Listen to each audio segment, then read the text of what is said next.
আসসালামু আলাইকুম। হর্নেট 160 আর এই ব্লু কালারের গাড়িটা যারা পছন্দ, অনেকেই বিভিন্ন সময় বলেন যে ভাই এই মডেলটা আমাদেরকে একটু দেন। তো আজকে এই ভিডিওটা নিয়ে আসার শুধুমাত্র উদ্দেশ্য হচ্ছে আপনারা যারা হর্নেট খুঁজতেছেন তাদের জন্য। তো স্পেশালি এই গাড়িটার লোকেশন আমি বলে দিই, এটা হচ্ছে সিলেট শাহপরান একটা লোকেশন আছে, ওই জায়গায় হচ্ছে আমার একটা ফ্রেন্ডের ছোটো ভাইয়ের গাড়ি। তো আপনারা চাইলে নিতে পারেন। গাড়িটা হচ্ছে 2022 সালের মডেল, 2 বছরের কাগজ করা। ফার্স্ট মালিক হচ্ছে তারাই, ঠিক আছে, যার গাড়ি উনি হচ্ছে ফার্স্ট মালিক। আমি নাম্বারটা দিয়ে দিচ্ছি, আপনারা দেখতে পারেন গাড়িটা। এবং 18-19 এরকম কাছাকাছি একটা রানিং হবে, 18-19 হাজার।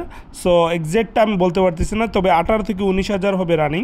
আপনারা সরাসরি যেয়ে গাড়িটা দেখে নেবেন, ঠিক আছে। গাড়িটা খুবই টিপটপ কন্ডিশন অবস্থায় আছে। আপনারা সরাসরি যারা ক্রয় করতে চান, টাইটেলে দেওয়া নাম্বার আছে, কারণ বাইকটা বিক্রি হওয়ার পর আমি নাম্বারটা কেটে দিব। সো টাইটেলে দেওয়া নাম্বারে কল দিবেন, ভিডিওটা শেয়ার করে দিবেন। আসসালামু আলাইকুম।